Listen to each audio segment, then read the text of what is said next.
नमस्कार, मैं हूं अंजलि। आपका स्वागत करती हूं देवी पूजक टाइम्स लाइव टीवी न्यूज में। आइए रुक करते हैं आज की प्रमुख खबर पर।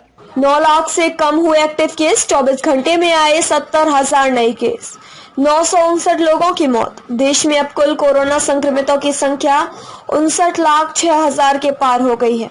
इनमें से 1,06,490 लोगों की मौत हो चुकी है।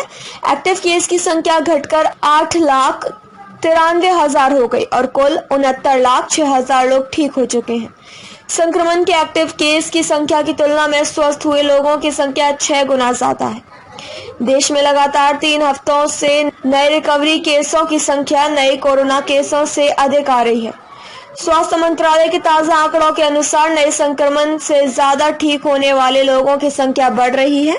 देश में पिछले 24 घंटे में 70,496 नए कोरोना मामले दर्ज किए गए और 78,365 मरीज ठीक भी हुए हैं। आजमगढ़ में बेखौफ बदमाशों ने बीडीसी की गोली मारकर हत्या कर दी। बाइक सवार बदमाशों ने गोली मारकर असलहा लहराते हुए आराम से फरार हो गए।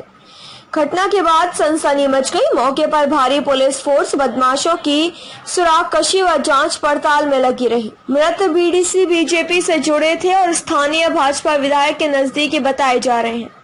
मौत की पुष्टि के बाद पोस्टमार्टम हाउस के बाहर लोग आक्रोशित हो गए और पुलिस से नोकझोंक भी हुई। पवई थाना क्षेत्र के जल्दीपुर गांव निवासी व बीडीसी 40 वर्षीय अर्जुन यादव की थाना परिसर से कुछ ही दूरी पर स्थित अपनी पतंजलि की दुकान बंद कर वापस घर जा रहे थे। पवई बाजार से 1 किलोमीटर दूर अपने गांव से कुछ ही पहले थे कि तभी बाइक सवार 3 बदमाशों ने घेर लिया और ताबड़तोड़ फायरिंग कर दी। गोली सीने और पीठ दोनों तरफ से लगी।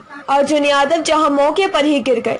बदमाश आराम से भाग निकले। गोलियों की आवाज सुनकर आसपास के लोग, गांव वाले जब मौके पर पहुंचे तो सन्न रह गए। आनंद फानंद में बीडीसी को लोग स्थानीय स्वास्थ्य केंद्र ले गए, जहां हालत गंभीर देख उन्हें रेफर कर दिया। जब तक लोग अस्पताल पहुंचते तब तक रास्ते में ही दम तोड़ चुके थे। घटना की सूचना के बाद अस्पताल और पोस्टमार्टम हाउस में पुलिस फोर्स पहुंच गई थी। बीडीसी के भाई ने बताया कि उनके या परिवार की किसी से कोई रंजिश नहीं थी। कन्नौज में घर से उठाकर नाबालिग के साथ रेप, शिकायत करने पर जान से मारने की धमकी। उत्तर प्रदेश में कन्नौज के गांव में घर में अकेली सो रही किशोरी को गांव का ही एक युवक घर से उठाकर सुनसान जगह ले गया और वहां उसके साथ दुष्कर्म किया। जानकारी पर जब पीड़ित परिवार आरोपी के घर शिकायत करने गया तो वहां उन्हें जान से मारने की धमकी दी गई। उसके बाद परिजन थाने पहुंचे और पीड़िता की मां की तहरीर पर आरोपित के खिलाफ मुकदमा दर्ज किया गया।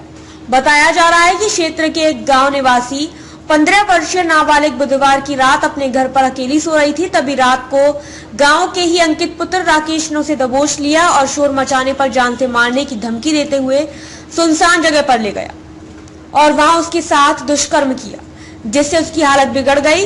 इसके बाद वह उसको छोड़कर भाग गया। होश में आने के बाद किशोरी जैसे तैसे घर पहुंची और घटना की जानकारी परिजनों को दी। परिवार जब शिकायत करने आरोपित के घर गए तो उसने परिजनों को जान से मारने की धमकी दी। खबरों में अब तक के लिए बस इतना ही। मिलते हैं फिर किसी खास खबर के साथ। तब तक के लिए नमस्कार। सब्सक्राइब कीजिए हमारे YouTube चैनल देवी पूजक टाइम्स को और बेल आइकन को प्रेस कर दीजिए, जिससे आपको हर एक अपडेट सबसे पहले मिले।